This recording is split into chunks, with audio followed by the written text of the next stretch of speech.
आज के इस विस्तृत विश्लेषण में हम एक ऐसे ऐतिहासिक रहस्य पर बात करने वाले हैं जो किसी जबरदस्त स्पाई थ्रिलर से कम नहीं है। जरा 1941 से 1945 के उस दौर के बारे में सोचिए। ये वो साल हैं जिनके बारे में इतिहास की किताबों में बहुत ही कम जानकारी मिलती है। हम बात कर रहे हैं नेताजी सुभाष चंद्र बोस के उन गुमनाम सालों की। ये एक ऐसा सफर था जिसने उस वक्त पूरी दुनिया की राजनीति को हिला के रख दिया था। सुभाष चंद्र बोस कहाँ हैं? ये वो सवाल था जिसने पूरे ब्रिटिश साम्राज्य की रातों की नींद उड़ा दी थी। 1940 का वक्त था। नीरा आर्या नाम की एक भारतीय महिला जासूस ने महज नेताजी की जान बचाने के लिए अपने ही पति को चाकू मार दिया था, और वो पति कोई और नहीं बल्कि ब्रिटिश राज का एक सीआईडी इंस्पेक्टर था। इस बगावत के बाद नीरा को अंडमान की भयंकर काला पानी जेल भेज दिया गया। वहां अंग्रेजों ने उन्हें बेहद बेरहमी से टॉर्चर किया, लेकिन उस खौफनाक टॉर्चर के दौरान भी उनका सिर्फ एक ही सवाल था, सुभाष चंद्र बोस कहाँ है? ये कहानी ही बताने के लिए काफी है कि नेताजी का खौफ किस कदर फैला हुआ था। अध्याय 1, द मास्टरमाइंड्स ग्रेट एस्केप, नजरबंदी से आजादी। तो कहानी कुछ यूं शुरू होती है। 1939 में जब दूसरा विश्व युद्ध छिड़ा, तब नेताजी को लगा कि अंग्रेजों को हराने का यही सबसे सही मौका है। कुछ वैचारिक मतभेदों के चलते उन्होंने कांग्रेस से इस्तीफा दे दिया। फिर जब अंग्रेजों ने उन्हें अरेस्ट किया तो उन्होंने एक बहुत ही रणनीतिक भूख हड़ताल शुरू कर दी। मजबूर होकर अंग्रेजों को उन्हें छोड़ना तो पड़ा, लेकिन जुलाई 1940 में उन्हें कलकत्ता में उनके ही घर में नजरबंद यानी हाउस अरेस्ट कर दिया गया। अब हाउस अरेस्ट का मतलब था कि ब्रिटिश पुलिस हर पल उन पर कड़ी नजर रख रही थी, लेकिन नेताजी भी कहाँ रोकने वाले थे। उन्होंने एक मास्टर प्लान तैयार किया।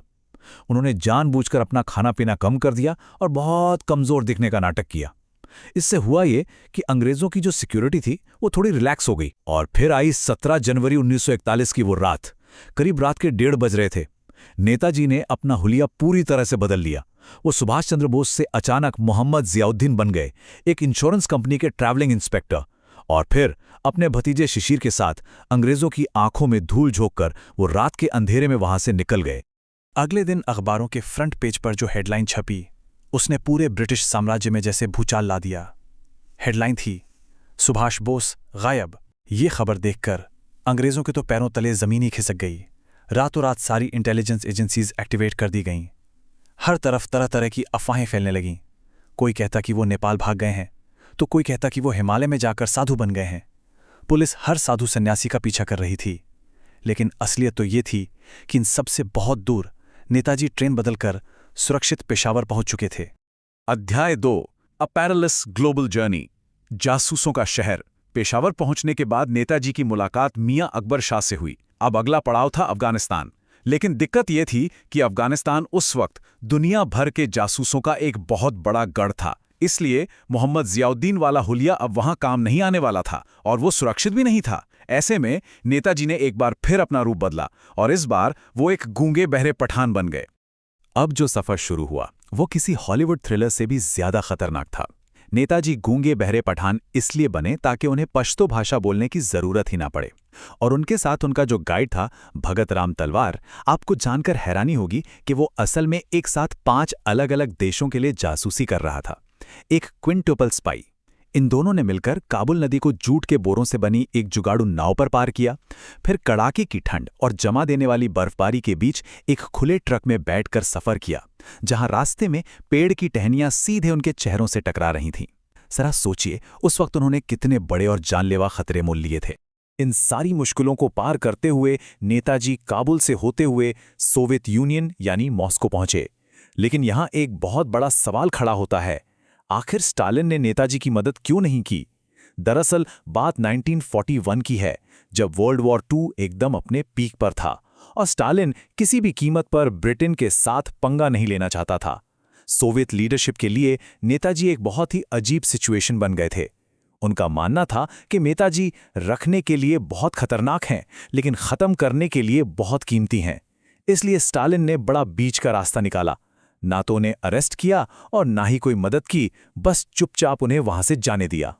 सोवियत से कोई मदद न मिलने पर नेताजी जर्मनी चले गए और वहां हिटलर से मिले। लेकिन हिटलर के रवैये से वो बिल्कुल भी इंप्रेस नहीं हुए। उन्हें तुरंत समझ आ गया कि यहां से कोई प्रैक्टिकल मदद मिलने वाली नहीं है। और इसके बाद शुरू हुआ दूसरे विश्व युद्ध का सबसे खतरनाक सबमरीन ट्रांसफर। नेताजी को अब जर्मनी से जापान जाना था। वो एक जर्मन यू बोट में बैठे और समंदर के बीचों बीच उन्हें एक जापानी सबमरीन में शिफ्ट होना था। मौसम बेहद खराब था और समंदर में भयंकर तूफान उठा हुआ था। इसी जानलेवा स्थिति में नेताजी महज एक छोटी सी रबर बोट के सहारे तूफानी लहरों के बीच जर्मन सबमरीन से जापानी सबमरीन में ट्रांसफर हुए। सच कहूं तो ये पूरे इतिहास की सबसे खतरनाक घटनाओं में से एक है। अध्याय 3 forging the rebel army, INA का उदय। मई 1943 में जब नेताजी जापानी नियंत्रण वाले क्षेत्र में पहुंचे तो उनका मकसद एकदम साफ था। वहां पहले से ही रास बिहारी बोस द्वारा स्थापित इंडियन नेशनल आर्मी यानी INA मौजूद थी। हालांकि उस वक्त ये आर्मी काफी संघर्ष कर रही थी।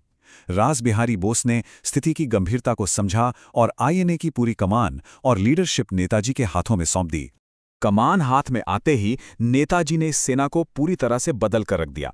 उन्होंने 3 बहुत ही अहम बदलाव किए। सबसे पहला, उन्होंने युद्धबंदियों के साथ साथ आम नागरिकों और महिलाओं को भी सेना में शामिल होने की इजाजत दे दी। दूसरा बड़ा कदम यह था कि उन्होंने जापानी सेना के सीधे नियंत्रण को INA से हटा दिया और ये बिल्कुल साफ कर दिया कि ये एक स्वतंत्र सहयोगी सेना है, किसी के अधीन नहीं। और तीसरा, उन्होंने एलीट ऑफिसर ट्रेनिंग स्कूल स्थापित किए। इन बेहतरीन बदलावों की बदौलत INA महज एक युद्धबंदियों की यूनिट से निकलकर 85,000 सैनिकों वाली एक बहुत ही विशाल और धर्मनिरपेक्ष सेना बन गई। अध्याय 4 ब्रेकिंग द ब्रिटिश बैकबोन, 1946 की बगावत। जब वर्ल्ड वॉर खत्म हुआ तो नवंबर 1945 में अंग्रेजों ने दिल्ली के लाल किले में INA के 3 अफसरों पर मुकदमा चलाया। प्रेम सहगल जो एक हिंदू थे, गुरबख्श सिंह ढिल्लों जो सिख थे और शाहनवाज खान जो मुस्लिम थे। अंग्रेजों की सोच ये थी कि इन तीनों को गद्दार साबित करके वो पूरे देश में डर का माहौल बना देंगे, लेकिन उनका ये दाव पूरी तरह से उल्टा पड़ गया। इन तीनों को एक साथ कटघरे में देखकर पूरा का पूरा हिंदुस्तान एकजुट हो गया। देश भर में लाखों लोग अंग्रेजों के खिलाफ सीधा सड़कों पर उतर आए। यहां पर इस एक आंकड़े को समझना बहुत ही जरूरी है। 25 लाख, ये कोई छोटा मोटा नंबर नहीं है। उस समय ब्रिटिश इंडियन आर्मी में करीब 2.5 लाख भारतीय सैनिक थे, जबकि गोरे ब्रिटिश सैनिकों की संख्या महज 4 लाख के आसपास थी। अब जरा खुद सोचिए, अगर ये 2.5 लाख भारतीय सैनिक अंग्रेजों के खिलाफ खड़े हो जाएं, तो क्या एक भी अंग्रेज जिंदा बच पाता? बिल्कुल नहीं।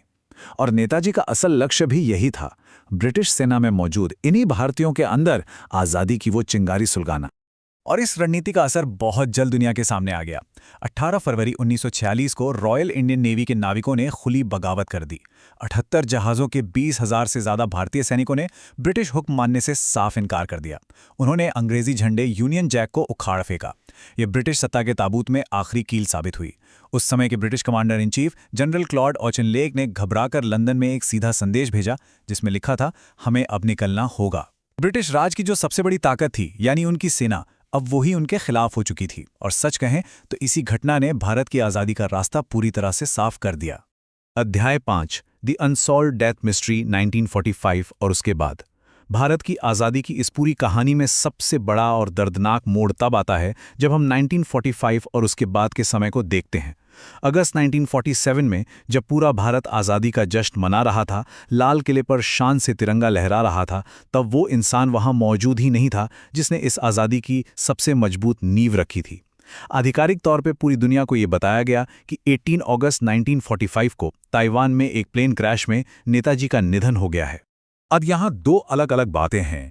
एक तरफ 1945 की वो आधिकारिक थ्योरी है जो उस प्लेन क्रैश की बात करती है, लेकिन दूसरी तरफ 2005 की जस्टिस मुखर्जी कमीशन की रिपोर्ट है।